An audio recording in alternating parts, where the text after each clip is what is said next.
Voilà, Dieu est un Dieu d'amour. Hein. Dieu est amour.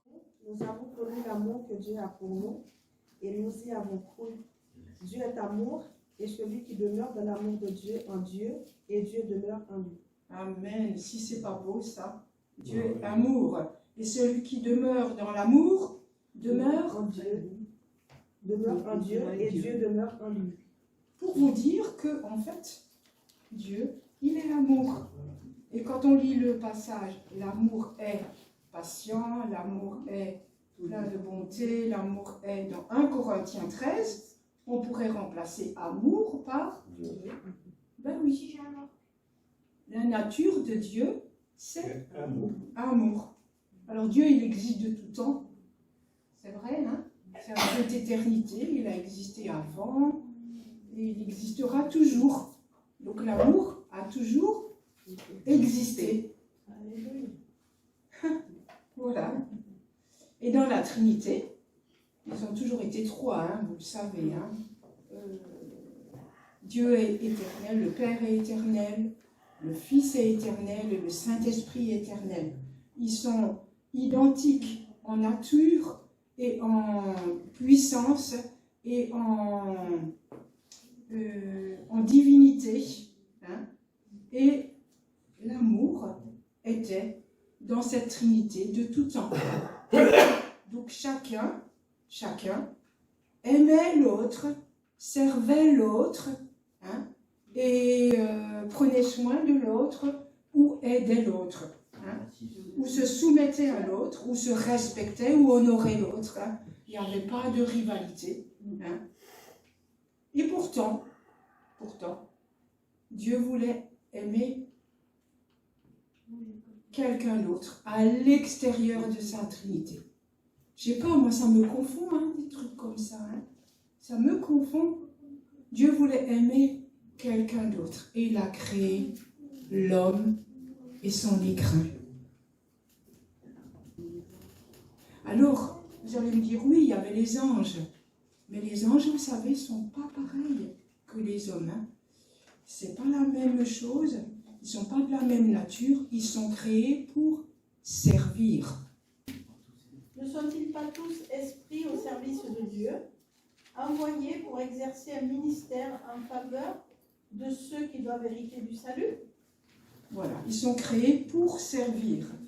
Je crois que c'est redit dans toujours dans Hébreux 2, verset 5. En effet, ce n'est pas à des anges que Dieu a soumis le monde à venir dont nous parlons. Donc, c'est pas la même destinée, c'est pas la même chose. Voilà. Dieu veut vraiment instituer une relation particulière avec l'homme. Et bien sûr, il a créé l'homme. Notre frère en a parlé ce matin, tout à l'heure aussi, qu'il y a eu l'ennemi qui a voulu, j'allais dire, saboter ce plan. Mais Dieu avait une autre solution. Il avait Jésus. On l'a dit tout à l'heure, Jésus est Dieu. Hein, et qui a donné sa vie en rançon. D'ailleurs, vous savez, quand Jésus était sur la terre, ils ont toujours travaillé les trois ensemble. Ils ont toujours travaillé les trois ensemble. Parce que Jésus disait, il ne peut rien faire de ce qu'il voit faire du Père. Et ailleurs, il est dit que Jésus faisait les miracles avec le doigt de Dieu. Et le doigt de Dieu, c'est Saint-Esprit. Donc, ils ont toujours été les trois ensemble, sauf sur la croix. Hein.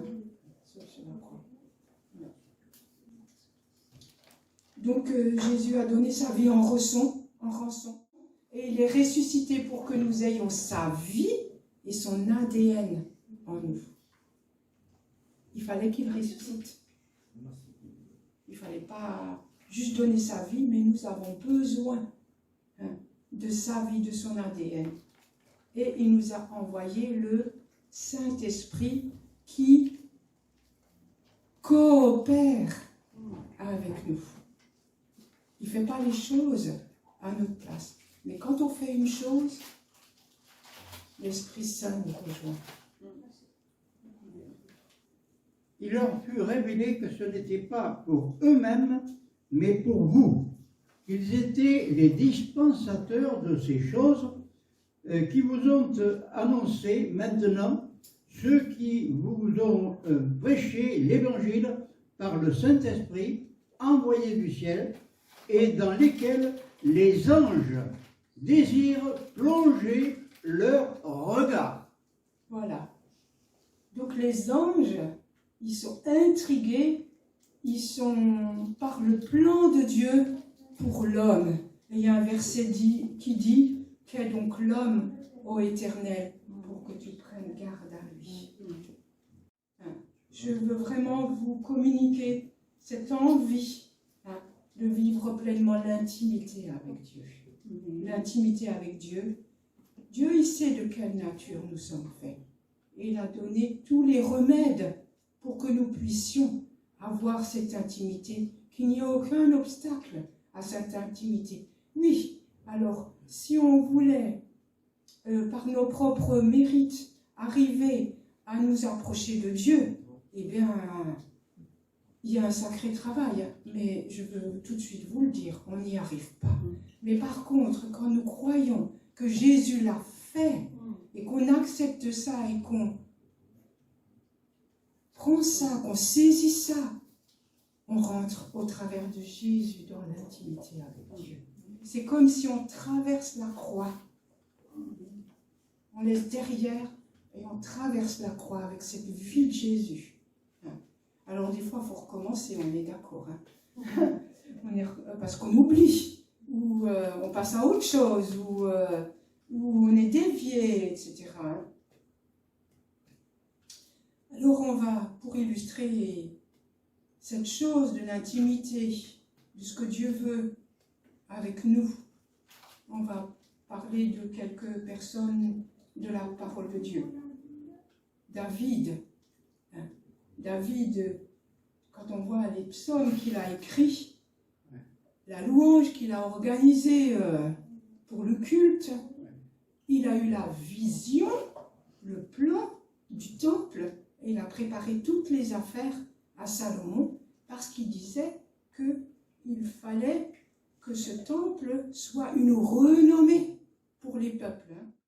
David savait qu'il fallait construire, enfin il avait reçu ça sur son cœur, de construire un temple qui soit d'une renommée, un temple pour Dieu, qui soit une renommée pour les peuples. Mais c'est l'Église, c'est l'Église.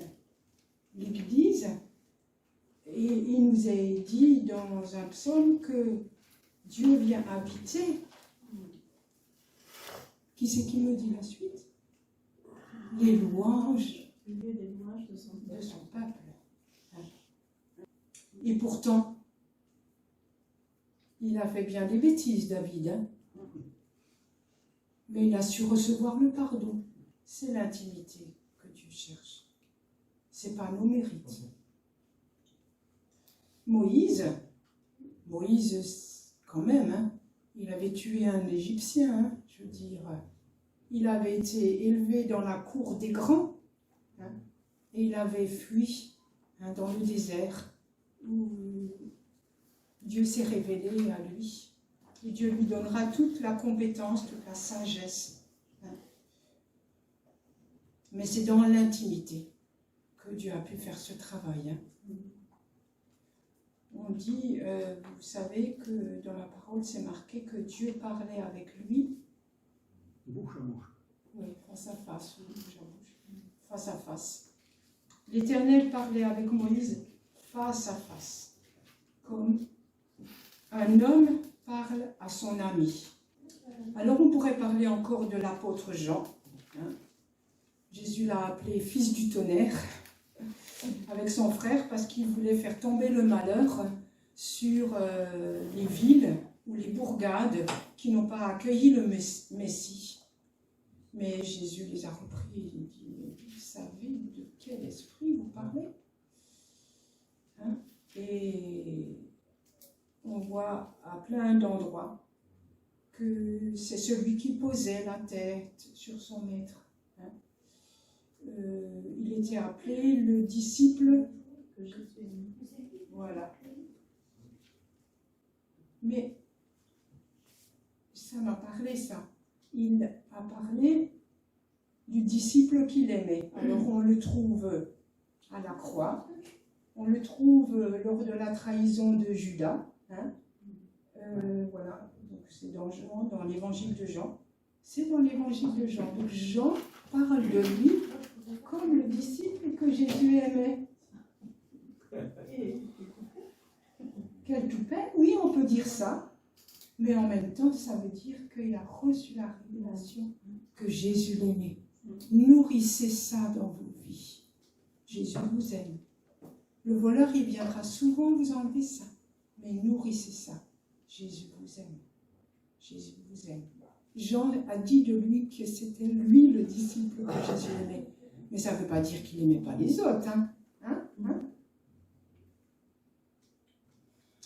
Pierre, après son reniement, il avait eu besoin d'être restauré dans cette relation d'amour. Vous connaissez, m'aimes-tu, 3 fois, avec des gradations différentes. Vous savez, Pierre, il a fait un travail formidable d'évangéliste, formidable. Il a été jusqu'en Chine, enfin je veux dire, incroyable. Donc il avait besoin d'être restauré. Marie, la sœur de Marthe, elle était au pied de Jésus et elle buvait les paroles de Jésus. Sa sœur, elle a bien accueilli Jésus aussi, on est d'accord, mais elle a fait d'une autre façon. Et juste pour vous dire, que Jésus lui dit, écoute, la bonne part, c'est juste de venir à mes pieds et de m'écouter. C'est ça. On veut faire des choses. C'est l'intimité, le plus important. Il y a la rencontre de la Samaritaine. Alors Jésus s'arrête dans cette ville et parce qu'il était fatigué, nous dit le passage. Là se trouvait le puits de Jacob. Jésus, fatigué du voyage, était assis au bord du puits. C'était environ la 6e heure. Donc c'était à midi, vous le savez ça. Il s'est arrêté et puis ses disciples sont partis pour chercher de la nourriture. Rien de tel pour se rétaper, de bien manger et de se reposer. Voilà. Mais il rencontre cette âme, la Samaritaine. Et quand les disciples reviennent, ils lui disent, mais viens manger maintenant. Mais il leur répond, ne savez-vous pas que ma nourriture, c'est de faire la volonté de mon Père. Jésus se nourrit de nos relations. Ailleurs, il est écrit que le Fils de l'homme n'a pas où reposer sa tête. Vous vous rappelez de cette citation? C'est quand quelqu'un voulait le suivre et faire partie de l'équipe, mais Jésus lui le prévenait qu'il n'a pas d'endroit où reposer sa tête. Mais vous dirais-je que nos louanges sont une habitation pour Dieu. Quand on se pose et qu'on s'installe pour Dieu, c'est qu'on le reconnaît comme Dieu, c'est qu'on l'accueille comme Dieu, et il vient habiter cette présence, ce moment. Il vient habiter ce moment. L'Éternel, ton Dieu, est au milieu de toi comme un héros qui sauve. Il fera de toi sa plus grande joie. Il gardera le silence dans son amour. Il aura pour toi des transports d'allégresse. Voilà. Dieu se réjouit quand on vient à lui. Et si on va dans les textes originaux, c'est marqué même qu'il gambade de joie. Ça veut dire que, ouf, il est content. Il est hyper content. Nous pourrions encore parlé de Josaphat, hein, qui a mis les adorateurs devant l'armée. Et Dieu mit en déroute les ennemis. Hein. Nous avons cette destinée de donner gloire à Dieu en cultivant cette intimité avec lui. L'ennemi cherche à nous en faire dévier, et nous devons apprendre à repérer les choses quand il nous fait dévier. Le péché, c'est quoi? Qui c'est qui connaît la... Merci, dis-le plus fort. Manquer le but. C'est manquer rater la cible. C'est la même chose. Hein. Rater la cible. Ça, c'est le sens étymologique du mot péché. C'est rater la cible. Alors que nous sommes dans de bonnes intentions, que nous sommes dans la bonne direction, dans le bon plan, voilà qu'il vient essayer de nous faire dévier de la trajectoire. Je vois ça comme un petit être qui s'installe sur l'épaule, qui nous dissipe, qui nous perturbe. Mais on ne peut pas le combattre. Pour s'en sortir, il faut nous recentrer sur Dieu.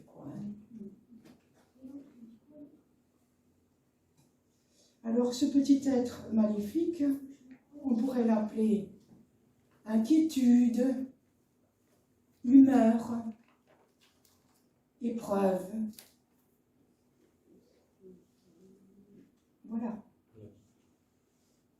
Oui, maladie aussi, oui, enfin il y a plein de choses. Et on fixe nos regards sur ce problème, au lieu de regarder à Dieu. Au lieu de fixer nos regards sur Dieu, c'est-à-dire de rentrer dans l'intimité de Dieu, parce que Dieu, ses projets sont parfaits pour nous. Si on pense au ciel, si on pense à l'œuvre de Jésus qui a tout accompli, on a chanté que nous sommes libres de nos chaînes tout à l'heure.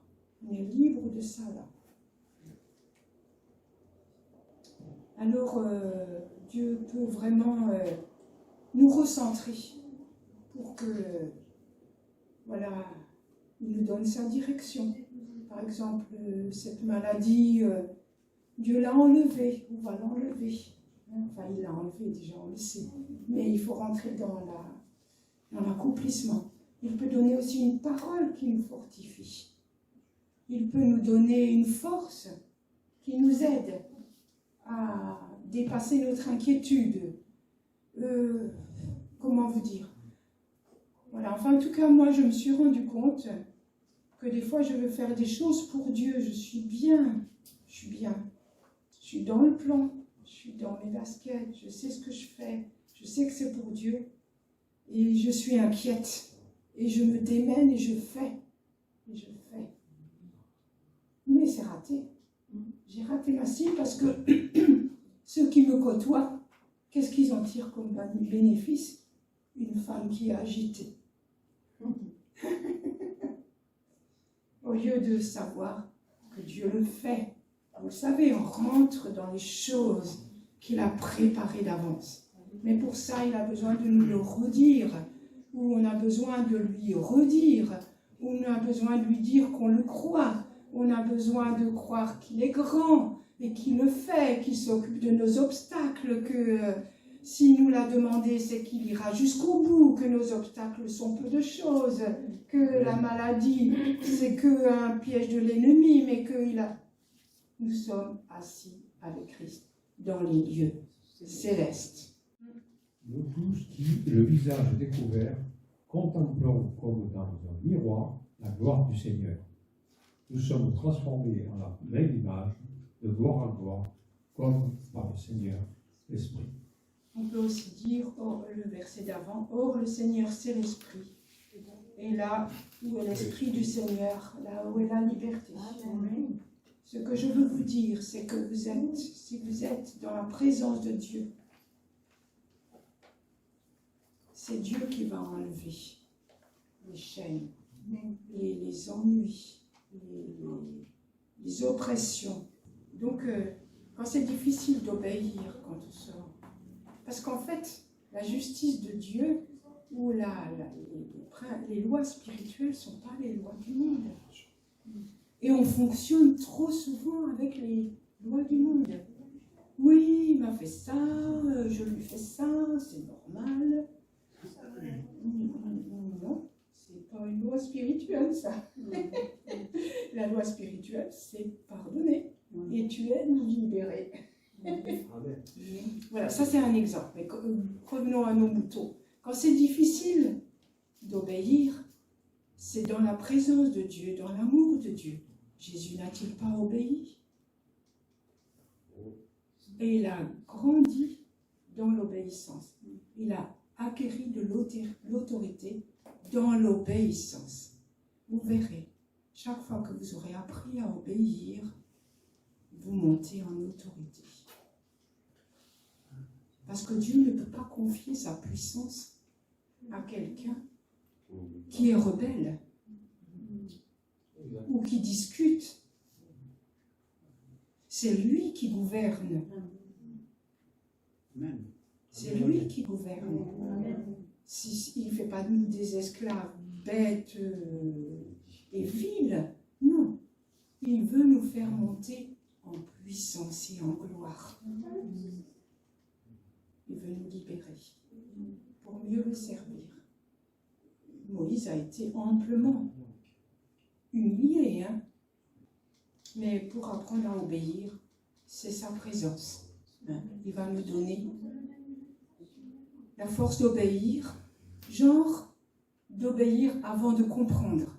Mais quand on aura vu la délivrance qu'apporte l'obéissance, on aura dit, Seigneur, c'est bon de t'obéir parce que tu sais ce qui est bon pour nous. Seigneur, nous t'adorons. Seigneur, nous t'aimons. Seigneur, apprends-nous à cultiver, Seigneur, ta présence, à croire que tu nous aimes et que tu te réjouis dans notre présence. Seigneur, merci, Seigneur, de venir habiter ces moments, Seigneur. Merci, Jésus. Merci, Seigneur. Amen.